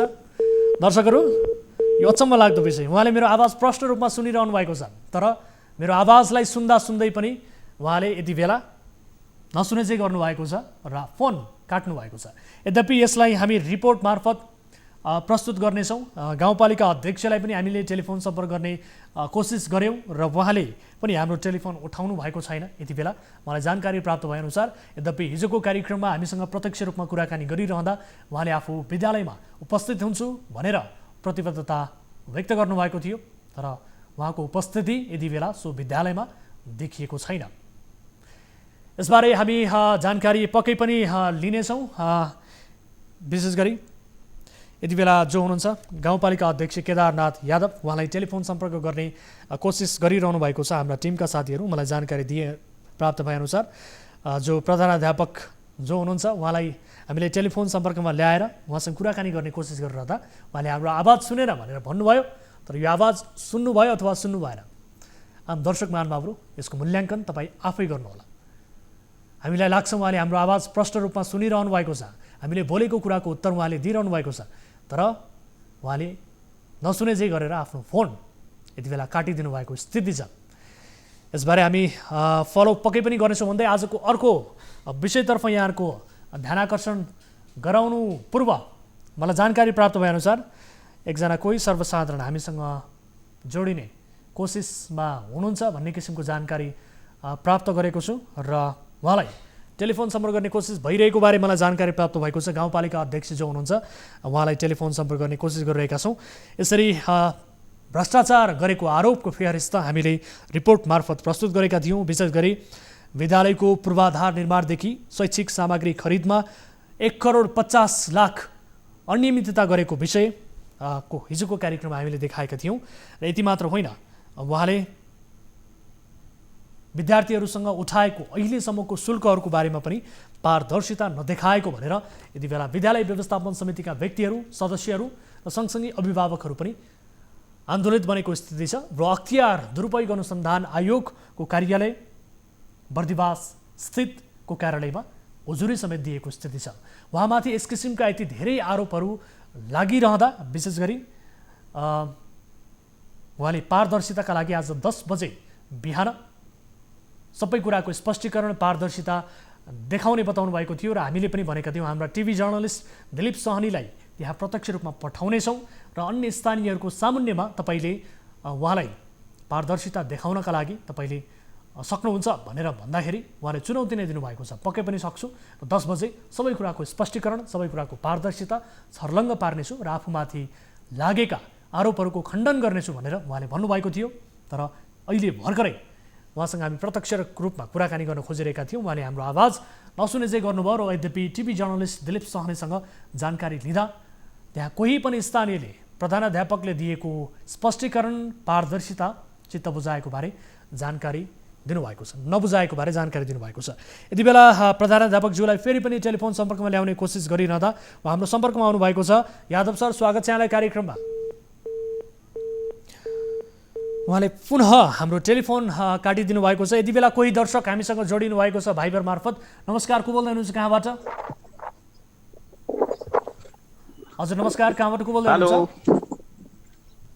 हजुर, म इन्डियादेखि हो। कहाँबाट भन्नुभयो? हेलो, इन्डियादेखि।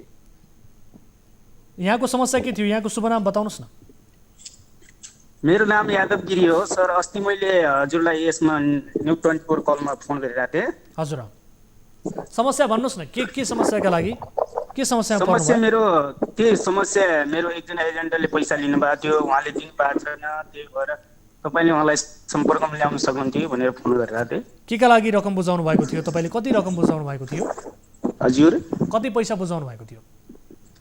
मेरो 25,000 रुपियाँ छ सर। केका लागि, कुन प्रयोजनका लागि तपाईँले रकम बुझाउनु भएको? विदेश जानको लागि। कुन देश जानका लागि?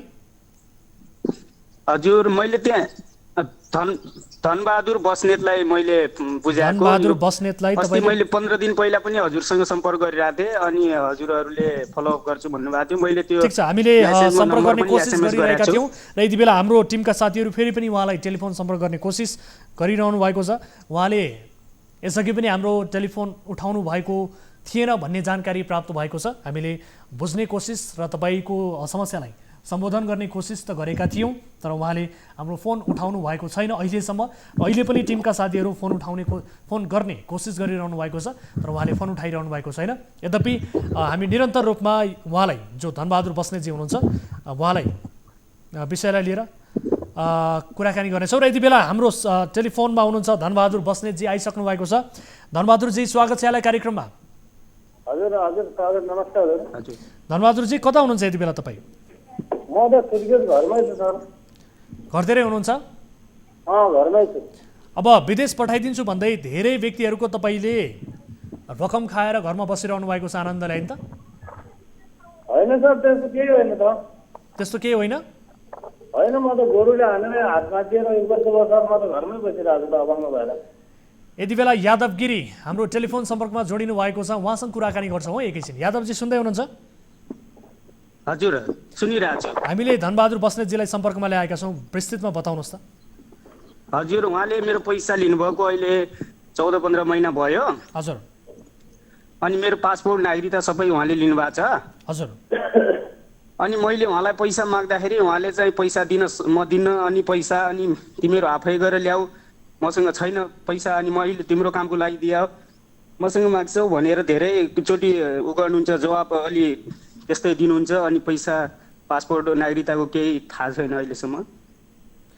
धनबहादुरजी सुन्दै हुनुहुन्छ? सुनेको छु सर, मैले उहाँलाई चिनाएको पनि छु। हजुर, उहाँको कुरा के हो भनेदेखि तपाईँको काठमाडौँको एसओएस म्यानपावरबाट उहाँहरूले कुवेतको लागि भिसा लगाउनु भएको छ। हजुर, अनि एसओएस म्यानपावरमा उहाँहरूले 20-20 हजार पैसा पनि डिपोजिट गर्नुभएको छ। म घरमै छु, उहाँहरूको पैसा त्यहाँ काठमाडौँ छ। पैसा तपाईँले लिनुभएको होइन? पैसा तपाईँको हातमा परेको होइन सर? यो बताउनुहोस् त, पैसा तपाईँको हातमा परेको होइन? होइन, एसओएस म्यानपावरमा त रिपोर्ट हेर्नु होला, उहाँको डिपोजिट त्यहीँ छ, लैजाऊ भनिरहेको छ पैसा। अनि 14-15 महिना भइसक्यो तपाईँले विदेश पठाइदिन्छु भन्दै आश्वासन दिनुभयो। यति बेला उहाँ इन्डियामा हुनुहुन्छ, इन्डियाबाट हामीलाई सम्पर्क गरिरहनु भएको छ, तर तपाईँले पैसा पनि फिर्ता दिनु भएन, विदेश पनि पठाइदिनु भएन। यसरी ठग्न मिल्छ? होइन, म काठमाडौँ जान सक्नु पर्यो नि सर, मेरो स्थिति हेर्नु न यहाँ आएर। तपाईँको समस्या हो, तपाईँ काठमाडौँ जानुहोस्, तपाईँ नजानुहोस्, तपाईँ आउनुहोस् नआउनुहोस्, जहाँसुकै जानुहोस् सर, तर तपाईँले विदेश पठाइदिन्छु भन्दै एक व्यक्तिलाई पैसा रकम लिइसके पछाडि, पासपोर्ट लिइसके पछाडि, उसको डकुमेन्ट लिइसके पछाडि तपाईँले किन पठाउनु भएन र रकम फिर्ता किन दिनु भएन? यो त तपाईँले सरासर ठग्नु भएको छ। रकम तपाईँले लिनु भएको होइन सर? काठमाडौँमा आफै गएको उहाँले विदेश पठाउने कुवेत मलाई पठाइदिन्छु भनेर जसरी पनि तिमीहरूले पैसा पठाऊ मलाई, म तिम्रो भिसा एप्लाई गरिदिन्छु भनेर 25,000 रुपियाँ उहाँको धनबहादुर बस्नेतको नाममा मैले पैसा पठाएको छु। मैले कुनै मेन पावर पनि देखाएको छैन। उहाँले एसओएस मेन पावर भन्नुहुन्छ, अहिले उहाँले बाहिर लगेर मेडिकल समेत गराउनुभयो, सबै गराएर पछि तिमीहरूको विदेश पठाइदिन्छु भनेर पैसा उहाँको नाममा मैले 25,000 रुपियाँको रसिद मसँग अहिले सुरक्षित छ। पैसा माग्दाखेरि उहाँले जहिले धम्की दिने, तिम्रो कामको लागि मैले पैसा लिएँ, मेरो कामको लागि लिएँ, धनबहादुरजी सुन्दै हुनुहुन्छ? कसैले माग्ने, कहाँ गएर माग्ने पैसा? उहाँलाई दिएको छु, उहाँलाई चिनेर नागरिकता पासपोर्ट दिएको छु। घरलाई पैसा पाइएन भने मलाई भन्नु होला, म्यानपावरमा जानु। तपाईँले यसरी विदेश पठाइदिन्छु भन्दै आश्वासन दिएर डकुमेन्ट लिएर अर्को पासपोर्ट लिएर तपाईँ को हो सर? तपाईँ को हो? कुन म्यानपावरसँग सम्बन्धित व्यक्ति हो? यो बताउनुहोस्। मैले एसओएस म्यानपावरमा जानुहोस् भनेको छु, उहाँको पैसा पनि त्यही छ, मसँग छैन। एसओएस म्यानपावरले तपाईको नाममा उहाँले रकम, एकपटक सुन्नु होला, तपाईँको नाममा ध्रुव बस्नेतजी तपाईँको नाममा उहाँले मेन पावरमा गएर पैसा माग्ने कुन आधारमा जाने? मैले पैसा माग्न मेन पावरमा उहाँले कस्तो कुरा गर्नुहुन्छ? सर ध्रुव सर, उहाँलाई मेन पावर के हो कसो केही पनि थाहा छैन, तपाईँ मात्र थाहा छ। तपाईँको नाममा उहाँले रकम पठाउनु भएको छ। एकपटक सुन्नु होला सर, एकपटक सुन्नुहोस्। तपाईँको नाममा उहाँले रकम पठाउनु भएको छ, तपाईँले झुटो आश्वासन एक व्यक्तिलाई दिएर ठग्नु भएको छ सर। यस्ता कतिजनालाई ठग्नु भएको छ? उहाँहरूले पैसा पाउनु भएन भने मलाई भन्नुहोस्, मेरो घरबाट आएर लैजानु, उहाँहरूलाई लैजानु भनिरहेको छैन उहाँ गएर। यादवजी, अब तपाईँसँग कागज छ कि छैन? मैले रसिद पठाएको छु, पैसा दिएको रसिद मैले त्यहाँ तपाईँको उसमा व्हाट्सएपमा रसिद। तपाईँको कोही आफन्त हुनुहुन्छ, उहाँको नाममा उजुरी हाल्नुहोस्, तत्काल पुलिस रिपोर्ट गर्नुहोस्। रसिद पठाइरहेको छु सर मैले त्यहाँ, रसिद तपाईँलाई मैले आइएमई गरिदिएको। यता सुन्नु न सर, उहाँले पैसा पाउनु भएन भने मेरो नाममा उजुरी आफै हालिहाल्नुहोस्। तपाईँको कोही आफन्त हुनुहुन्छ सर नेपालमा यादवजी? हजुर, तपाईँको कोही आफन्त हुनुहुन्छ? आफन्त त्यस्तो केही होइन, खासै आफन्त होइन। नेपालमा कोही आफन्त हुनुहुन्छ? नेपालमा कोही आफन्त हुनुहुन्छ जसले पुलिस रिपोर्ट उहाँको नाममा हाल्नका लागि मद्दत गर्नुहोस्? कोही हुनुहुन्छ? त्यो भएर मैले तपाईँको उसमा रसिद पनि पठाएको छु। ठिक छ, त्यो रसिद हामीलाई पठाउनुहोस्, हामी समन्वय गर्नेछौँ। उहाँको नाममा पुलिस रिपोर्ट गर्नुपर्छ, उहाँलाई ठगीमा हाल्नुपर्छ। बताउनुहोस् ध्रुवजी, बताउनुहोस्। हेलो सर, यसरी ठग्न पाइन्छ? यता सुन्नुहुन्न सर, बताउनुहोस्। म उहाँहरूलाई पैसा ल्याउन जान नपाएर मेरो हात भाँचिया छ। उहाँहरूलाई एकदिन उहाँको मान्छे कोही पठाइदिनु, आजै पाइहाल्नुहुन्छ क्या उहाँहरूले। यति बेला ध्रुवजी जो हुनुहुन्छ हाम्रो सम्पर्कमै हुनुहुन्छ। ध्रुवजीले धेरै नेपालीहरूलाई ठग्नु भएको बारे जानकारी प्राप्त भएको छ, जसमध्येको एक उदाहरण यादव गिरिजी हामीसँग भारतबाट प्रत्यक्ष रूपमा जोडिनु भएको छ। यो हेर्नु होला, रसिद समेत हामीले देखाएका छौँ दर्शकहरू। ध्रुवजी, तपाईँको नाममा रकम पठाएको रसिद यति बेला टेलिभिजनमा देखाइरहेका छौँ दर्शकहरूलाई। तपाईँ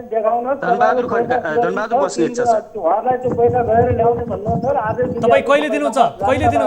यसरी युवाहरूलाई ठग्न पाइन्छ? विदेश पठाइदिन्छु भन्दै आश्वासन दिँदै रकम लिने, पासपोर्ट लिने, ठग्न पाइन्छ सर? तपाईँ मजाले घरमा बसिरहनु भएको छ, तपाईँले ठग्नु भयो सर।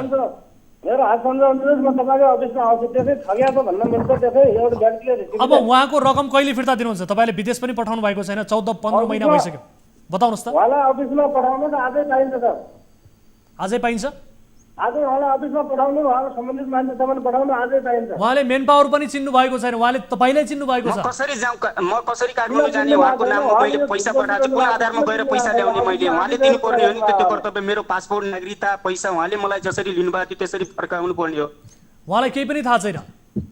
सबै थाहा छ, उहाँले नाकाम गरी लिनुभएको छ। उहाँको कोही मान्छे पठाइदिनु, आजै मिलिहाल्छ। तपाईँ यस किसिमको जवाफ नदिनुहोस्। तपाईँ को हो सर? तपाईँ एउटा व्यक्तिको पासपोर्ट राख्ने, नागरिकता राख्ने, यस किसिमको डकुमेन्टहरू तपाईँ राख्ने अधिकार के छ सर तपाईँलाई?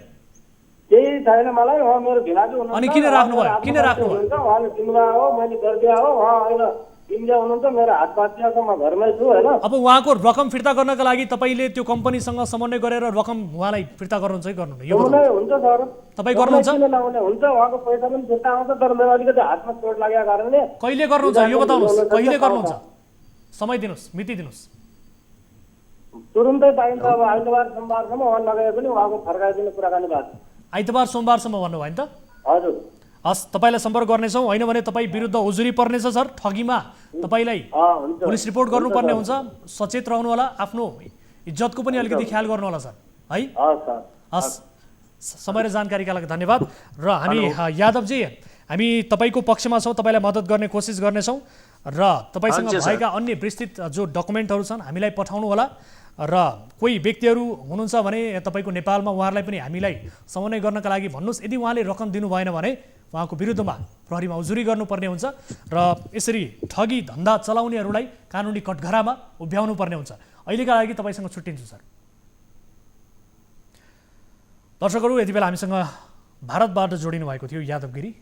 आफ्नो विदेश पठाइदिन्छु भन्दै आफूलाई ठगिएको र सँगसँगै आफूसँग रकम लिएको, तर 14-15 महिना भइसक्यो, विदेश पठाउने कुनै टुङ्गो छैन र सँगसँगै आफ्नो नागरिकता, आफ्नो पासपोर्ट र सँगसँगै 25,000 रकम समेत यति बेला दिनेबारे कुनै चासो नदेखाएको भनेर गुनासो गर्नुभएको थियो र हामीले सम्बन्धित व्यक्तिलाई समेत प्रत्यक्ष रूपमा उहाँलाई प्रश्न गऱ्यौँ र उहाँले बताएअनुसार अब आइतबार सोमबारसम्म आफूले रकम फिर्ता गर्ने र पासपोर्ट वा नागरिकता समेत फिर्ता गर्ने बताउनु भएको छ। हामी युवा साथीहरूलाई यही अनुरोध गर्न चाहन्छौँ कि बिचौलियाको बिगबिगी छ, वैदेशिक रोजगारीको क्षेत्रमा ठगिने क्रम बढ्दो छ, ठगहरूको बिगबिगी छ यो क्षेत्रमा। त्यसकारण कुनै पनि व्यक्तिलाई विश्वास गर्नु पूर्व एकपटक होइन, 100 पटक होइन, 1000 पटक सोच्नुहोला। हामी यही निरन्तर रूपमा कार्यक्रम मार्फत आग्रह गरिरहेका छौँ भन्दै आजका लागि अन्य विविध विषयहरू प्रस्तुत गर्न सकेनौँ समय अभावका कारणले। आगामी श्रृङ्खलामा प्रस्तुत गर्दै जानेछौँ। दर्शकहरू, कुनै आपद विपदमा पर्नु भएको छ, कुनै समस्याहरू भोगिरहनु भएको छ, आफ्नो समाजमा भएका व्यथिति, विसङ्गति, भ्रष्टाचार, अनियमितताबारे उजागर गर्नुपर्नेछ, तपाईँले विशेष जानकारी गराउनु पर्नेछ भने हाम्रो 24 हेल्प डेस्कमा तपाईँले 24 घण्टा सम्पर्क गर्न सक्नुहुनेछ, जसका लागि टोल फ्री नम्बर 1660 011 2424, एन्सल नम्बर 98 015 72424 र भाइबर नम्बर 9884 011 037 मा तपाईँले 24 घण्टा कल गर्न सक्नुहुन्छ र आफ्ना समस्या गुनासोहरू राख्न सक्नुहुन्छ भन्दै आजका लागि कार्यक्रमबाट बिदा हुन्छौँ। हामी निरन्तर न्युजमा छौँ। नमस्ते।